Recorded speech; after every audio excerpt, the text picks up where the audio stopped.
오늘 또 이렇게 함께 기도의 자리에 함께 해주셔서 정말로 감사합니다.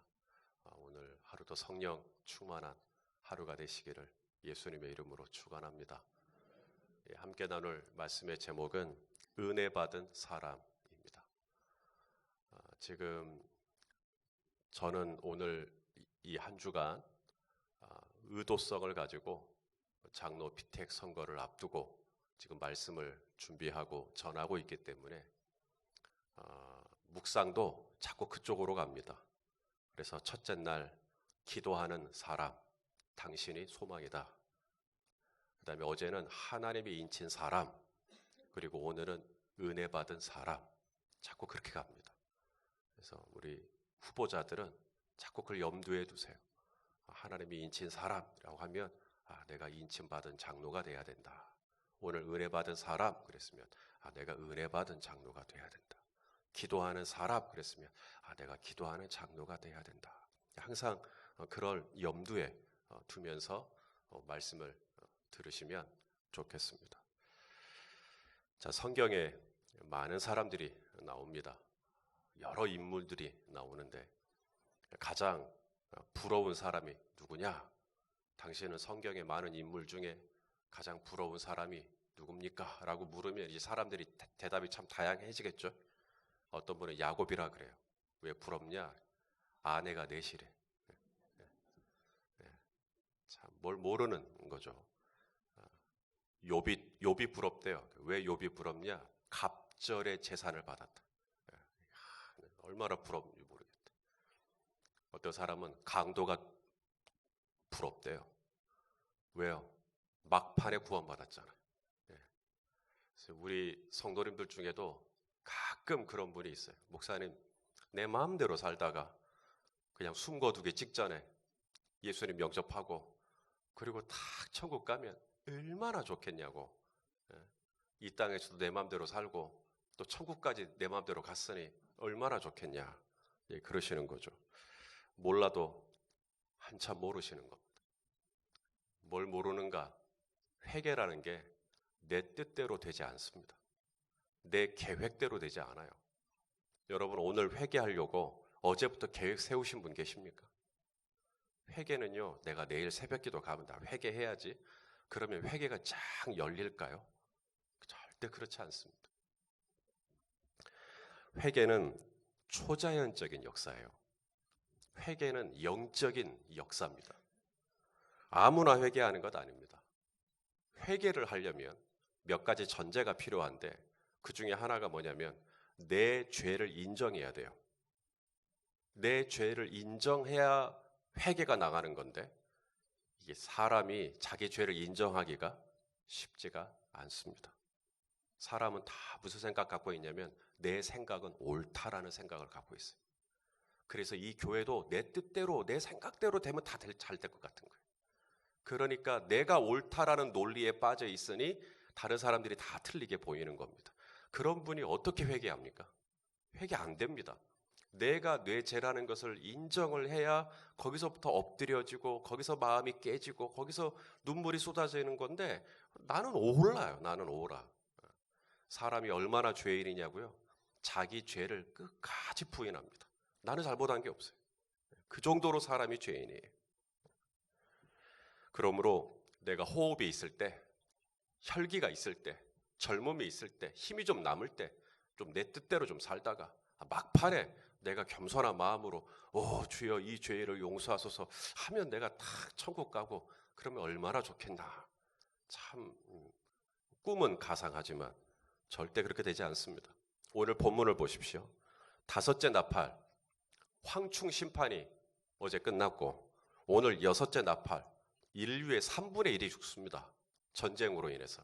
인류의 3분의 1이 죽으면 이 정도 심판을 받고 이 정도 재앙을 받으면 회개할 것 같죠? 오늘 본문에 회개 안 합니다. 자, 20절, 21절입니다. 같이 한번 읽어보겠습니다. 시작.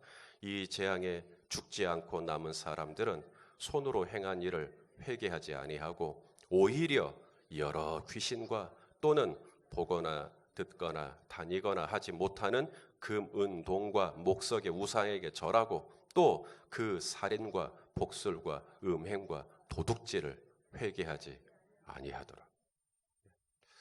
우리는 그런 생각을 또 해요. 고난이 있으면 회개하지 않겠나. 뭔가 좀 어려운 일이 생기면 저버린 좀 돌아서지 않겠나. 그래서 자기 남편이 좀 회개했으면 좋겠다. 하나님, 저 양반 살짝만 좀 건드려 주십시오. 그러면 회개할 것 같은 거죠. 왜냐하면 대개의 경우 그러면 회개하거든요. 어려운 일이 생기면 사람이 이렇게 감각이 조금 다른 예민한 감각이 좀 세워져요. 평탄하고 아무 문제가 없고 그러면 회개의 감각이 둔해집니다. 평탄하니까요.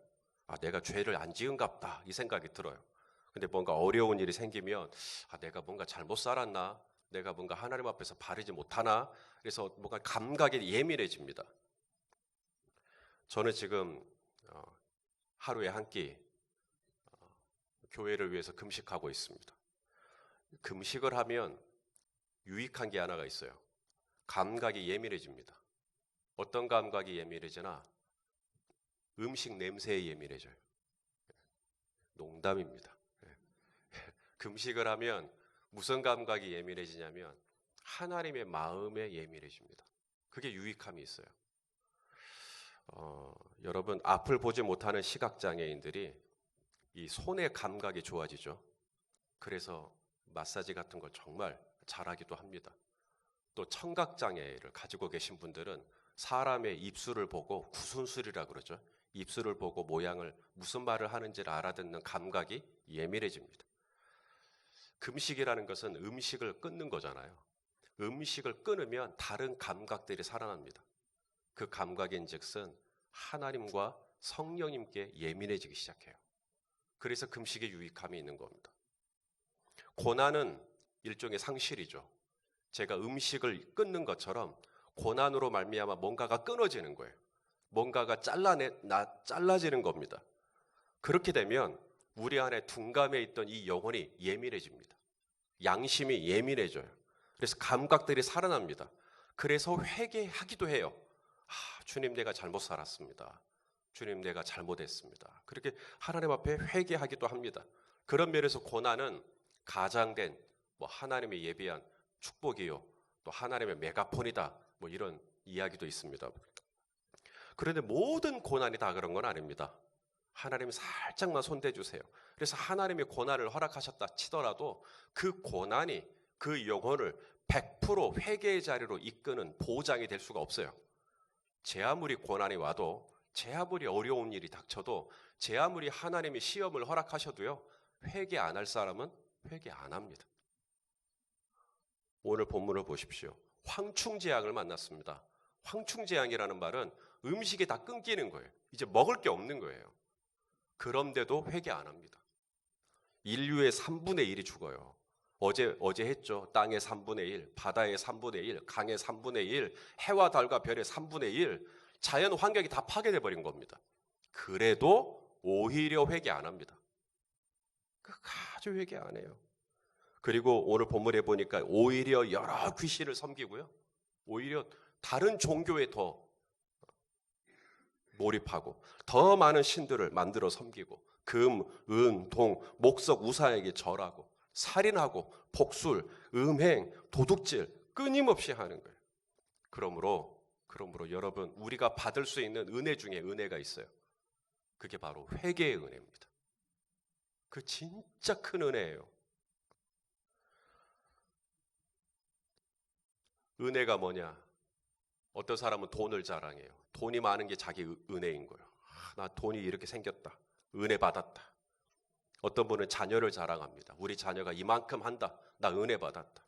어떤 분은 건강을 자랑합니다. 나 이만큼 건강하다. 나 은혜 받았다. 참 귀한 은혜입니다. 그런데 그거 다 은혜의 헛발질이에요. 진짜 받아야 될 은혜 중에 은혜가 있어요. 그건 바로 자신의 죄를 인식하고 그 죄 때문에 애통해하고 그것 때문에 마음이 깨지고 그런 은혜가 진짜 귀한 은혜입니다. 우편에 있던 강도 예수님 십자가 우편에 있던 강도, 복음서에 보면, 마태복음에 보면 처음부터 예수님께 회개한 게 아니고요. 처음에는 그 옆에 있던 다른 강도들하고 똑같이, 강도하고 똑같이 예수님 욕했어요. 자, 마태복음 27장 41절에서 44절까지를 좀 보겠는데요. 마태복음 27장 41절로 44절까지 읽어보겠습니다. 시작. 그와 같이 대제사장들도 서기관들과 장로들과 함께 희롱하여 이르되 그가 남은 구원하였으되 자기는 구원할 수 없도다.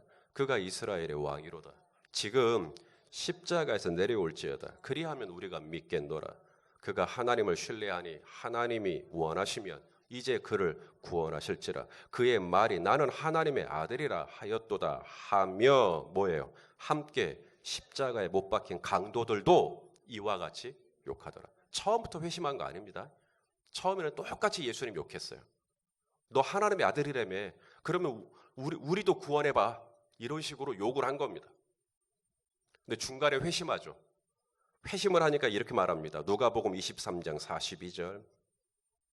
누가복음 23장 42절입니다. 자, 시작. 이르되 예수여 당신의 나라에 임하실 때 나를 기억하소서.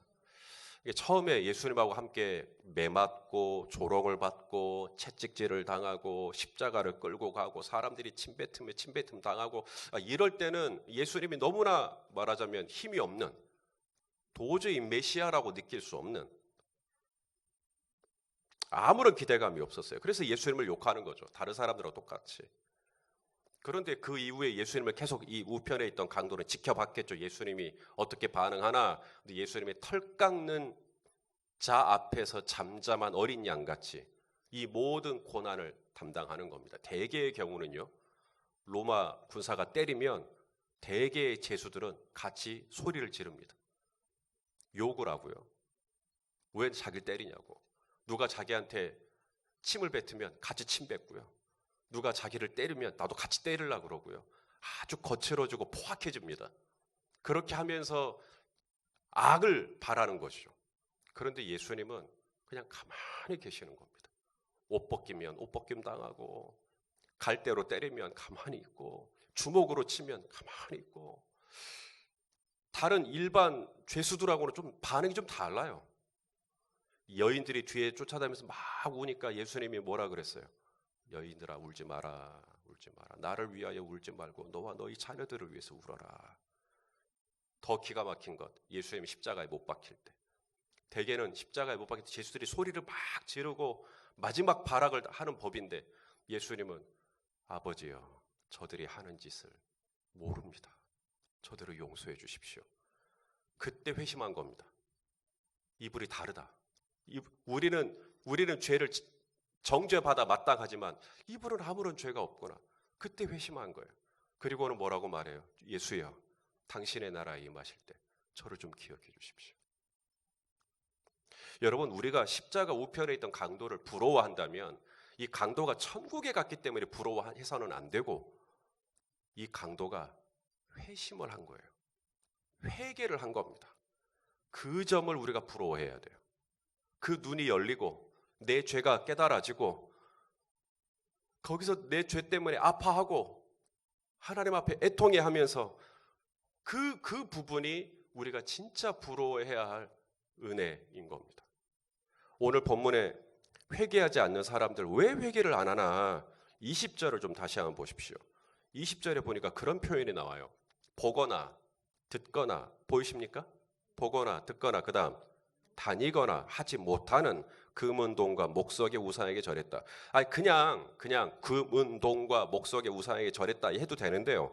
이 금은동과 목석의 우상을 앞에 설명을 하시죠. 우상들의 특징이 뭐라는 거예요? 그들은 보지 못해요. 그 다음에 듣지 못해요. 그 다음에 다니지 못해요. 이것은 하나님과 비교한 겁니다. 하나님과 비교하기 위하여 이 표현을 쓴 거예요. 우리 하나님은 어떤 분이시죠? 보시는 분이시죠. 또 들으시는 분이시죠. 또 나와 함께 항상 세상 끝날까지 다니실 수 있는 분이십니다. 내가 어디에 있든 주님이 항상 거기 계시나요? 내가 운전을 하든, 내가 장사를 하든, 내가 고객을 응대하든 항상 다니십니다. 나랑 같이 다니세요. 그리고 나를 다 보시는 거예요. 그래서 예수 믿는 사람은 양심의 기준이 다릅니다. 예수 믿는 사람은 사람이 있냐 없냐 그게 기준이 될 수가 없어요. 왜냐하면 하나님이 보시고 하나님이 들으시고 하나님이 나와 다니시는데 기준이 완전히 다릅니다. 요셉이 그러잖아요. 이 집에 나보다 큰 이가 없다. 하지만 내 주인이 딱 한 가지 금지했는데 당신이다. 내가 어찌 이 큰 악을 행하여 하나님께 득죄하리이까. 이 요셉의 양심의 기준은 보디발하고 달랐어요. 보디발의 아내는 사람이 있냐 없냐가 중요했으면 요셉에게는 사람이 있냐 없냐가 중요한 게 아니라 그분이 보시고 그분이 들으시고 그분이 나와 다니시고 계신다. 그분 지금 내 옆에 있다. 근데 내가 어떻게 이렇게 하느냐. 기준이 완전히 다릅니다. 우리가 왜 회개를 안 하냐면 바로 이 부분이 약하기 때문에 그래요.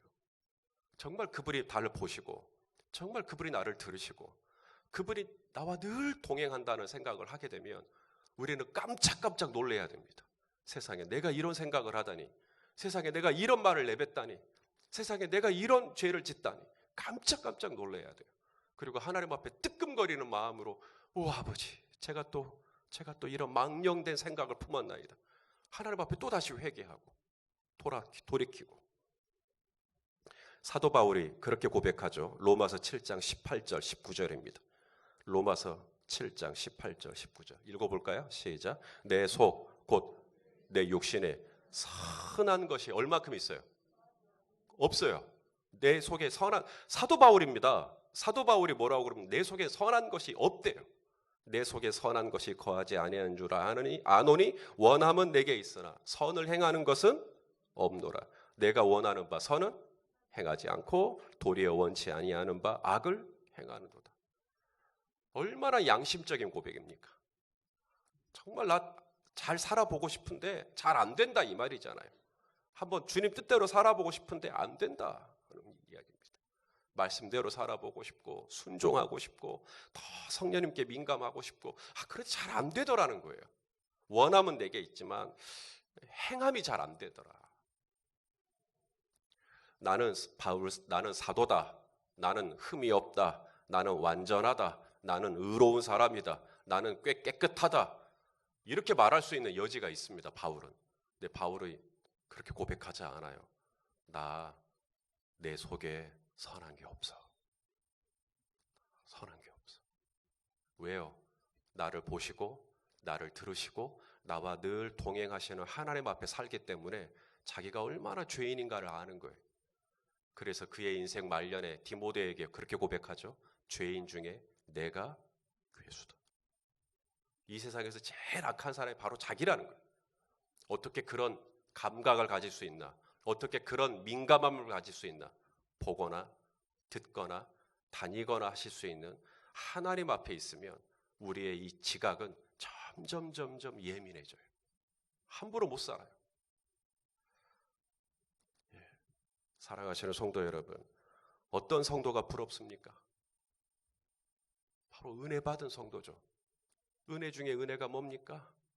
바로 자신의 죄를 보는 거예요. 하나님 앞에서. 그리고 그것 때문에 하나님 앞에 가슴을 칠 수 있다면 그 사람이 진짜 은혜 받은 사람이에요. 여러분, 자기의 죄가 깨달아지는 사람, 자신의 연약함, 자신의 이 악함, 자신 안에 있는 이 미련함, 자신 안에 있는 이 부패성, 이것을 보는 사람의 특징이 있어요. 형제 자매를 판단하지 않습니다. 왜 판단을 해요? 내 죄가 문제인데, 내가 더 심각한 죄인인데 어떻게 판단을 합니까? 현장에서 가늠하다 붙잡혀온 여인, 사람들 손에 다 뭐 들려 있어요? 돌 들려 있습니다. 왜? 나는 떳떳하다 이거예요. 잘못은 네가 했지 내가 했냐 이거예요. 예수님 말씀하시죠. 죄 없는 자가 쳐라. 사람들의 양심이 깨어납니다. 그리고 돌을 내려놔요. 저는 오늘 이 시대에 누군가에게 예수님이 그랬다면 그의 돌 맞아 죽었을 거예요. 왜냐하면 자기 죄 없다는 사람이 너무 많아요. 나는 떳떳하다는 거예요. 나는 아무 잘못이 없다는 거예요. 정말 나를 보거나 나를 들으시거나 나와 다니시는 그 하나님 앞에 자신의 양심과 영혼이 세워져 있는 사람은 절대 손에 돌이 들려 있질 않아요. 왜냐하면 늘 자기 자신의 연약함 때문에 오호라 나는 곤고한 사람이로다. 이 사망의 몸에서 누가 나를 건져내려. 여기 곤고한 사람이라고 할 때 영어 성경에 무슨 뜻이냐면 나는 가증한 사람이란 얘기예요. 나는 앞과 뒤가 다른 사람이라는 거예요. 교회에서의 모습과 교회 밖의 모습 나는 다른 사람이라는 거예요. 여러분 이게 정직한 고백 아닙니까? 이게 정확한 자기 자신의 이 실상을 바라보는 자의 애통한 고백이 아니겠어요? 그렇게 했을 때 하나님께서 오히려 바울에게 더 큰 은혜를 베풀어 주시는 것이죠. 사랑하는 여러분, 마지막까지 회개하지 않은 사람들이 오늘 본문에 나와요. 그렇게 어려움을 당하고 그렇게 문제가 심각한데도 골마 터지는데도 끝까지 회개 안 합니다. 그런데 오늘 내 삶에 하나님의 은혜 주셔서 내 죄가 깨달아지고 그것 때문에 가슴을 칠 수 있고 그것 때문에 십자가 앞에서 울 수 있다면 성도 여러분, 그게 진짜 큰 은혜예요. 우리에게 이 은혜가 있게 되기를 간절히 바랍니다. 하나님 앞에서 다른 사람의 문제가 아닙니다. 내 배우자의 문제, 자녀들의 문제, 옆에 있는 집사님들의 문제가 아니라 바로 내 죄 때문에 하나님 앞에 가슴을 칠 수 있는 진짜 은혜 받은 성도로 오늘도 서 있을 수 있기를 예수님의 이름으로 축원합니다.